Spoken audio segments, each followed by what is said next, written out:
Жасалма интеллект дүйнөдө тез өнүгүп жаткан технологиялык тармак. Анын жардамында айрым искусство чөйрөсү өзгөрүп, кылмыштуулуктун болушу болжолдонуп, көмүскө экономика ачыкка чыгарылууда. Ошондой эле эң кызыгы жасалма интеллект медицинада бейтапка диагноз койсо, роботтор оор деп эсептелген операцияларды жасоодо колдонулууда. Жасалма интеллекттин жардамында алдыдагы 10 жылда дарылануусу жок оору деген болбой турганы айтылууда. Анын заманбап жашоодогу ролу жана мүмкүнчүлүктөрүн дүйнөдө көрсөтүүсүн да айтып беребиз.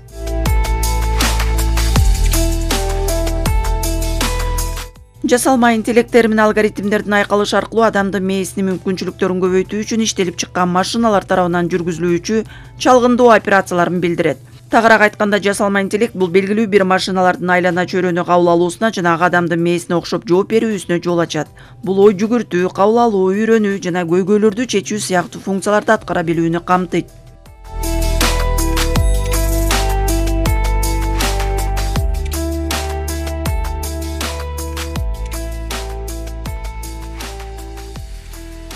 Компьютер илими, логика, техника, жасалма интеллект моделин колдонуп, маселелерди чечүүгө жөндөмдүү машиналардын жаралышына жана жасалгаланышына салым кошту. Алгач 1956 жылы Джон Маккарти, Марвин Мински жана Клод Шеннон жасалма интеллект деген терминди киргизишкен. Алар аны акылдуу машиналарды, айрыкча интеллектуалдык компьютердик программаларды жасоонун илим жана тапкычтыгы деп аныктама беришкен.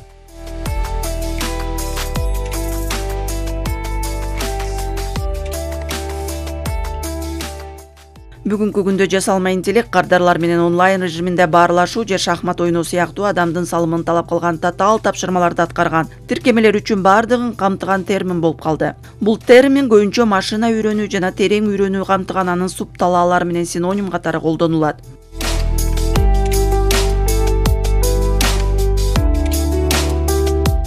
Жасалма интеллект бизди курчап турган дүйнөнү кабылдоо жана ага жооп берүү үчүн жолубузду кайталоого жана жакшыртууга мүмкүндүк берет. Анын бул касиети инновациянын өзөгүн түзөт. Ал маалыматтардагы үлгүлөрдү тааныган жана болжолдоолорду жараткан ар кандай машина үйрөнүү технологияларына негизделген. Ал төмөнкү өзгөчөлүктөр аркылуу бизнес үчүн кошумча наркты жаратат.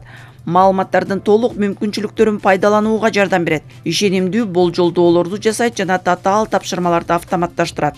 Жасалма интеллекттин мисалы күнүмдүк жашоодо биз үйдө автоматташтыруу, интеллектуалдык кондиционер, жарыктарды жана шаймандарды күйгүзүү сыяктуулар. Автономдуу транспорт каражаттары, Google Assistant, Siri, Alexa сыяктуу үн жардамчылары.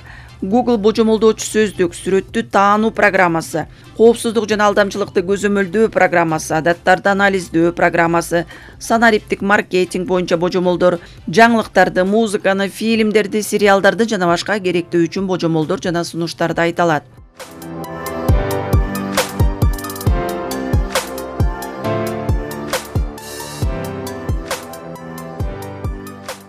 Японияда жасалма интеллект коопсуздук камерасы ушунчалык акылдуу болгондуктан дүкөндө уурулук жасай турган шектүү адамдын позасын аныктай алат.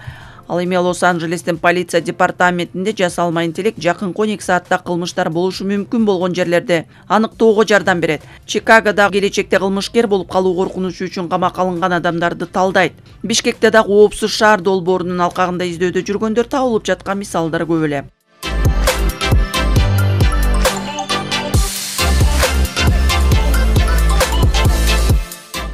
OpenAI компаниясы негиздеген ChatGPT'нин 2022 жылдын ноябрында пайдаланууга берилиши менен жасалма интеллект революциялык бурулуштарды жасап жатат. Муну менен дүйнөлүк медиа индустриясы өзгөргөнү турат.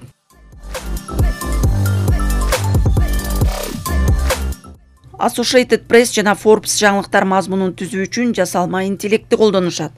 Ал өкмөттөн, мамлекеттик кызматтардан жана жергиликтүү өз алдынча башкаруу органдарынан маалыматтарды алып, адамдын жазганынан айырмаланбаган жаңылыктарды жаратат.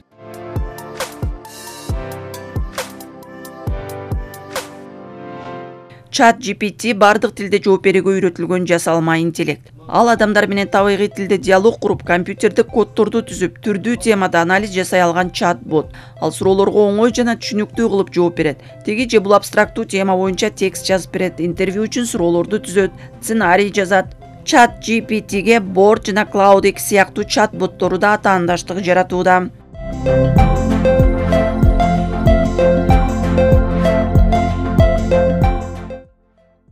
Бул журналисттер үчүн жаңы мүмкүнчүлүктөрдү ачып, аларга тез маалымат алууга жана ал тургай автоматташтырылган интерактивдүү макалаларды түзүүгө мүмкүндүк берет. Анын артыкчылыктарынын бири чоң көлөмдөгү маалыматтарды иштеп чыгып талдап бергенге жөндөмдүүлүгү. Бул коомдук пикирди изилдөө же маалыматтарды талдоо сыяктуу көлөмдүү маалыматтар менен иштөөдө пайдалуу. Ошондой эле интервью үчүн суроолорду макаланын сценарийин түзүп бере алат.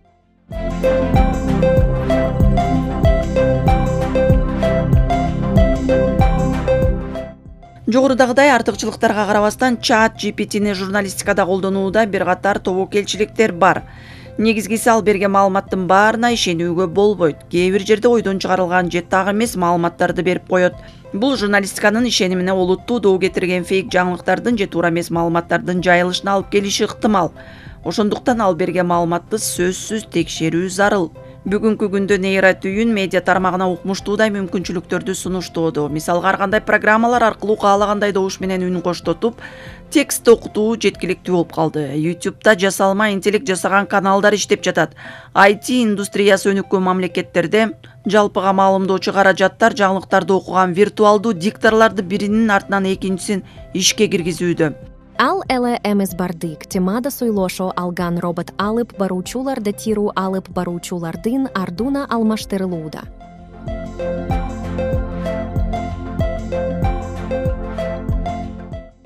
Жасалма интеллект жумуш күчүн кыскартууда. Бир эле учурда ондогон киши жасоочу жумушту өтө бат жана сапаттуу аткаргандыктан бизнеске жаңы технологияларды колдонуу пайдалуу.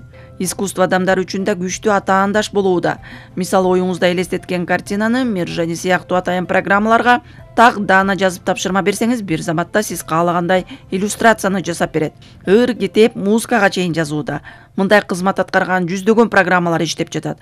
Алдыда бул прогресс токтобойт, жалаң гана өсүүнүн үстүндө болот. Биздин милдет жасалма интеллект менен иштөөнү үйрөнүү. Антпесе толкундан артта калаарыбыз турган иш.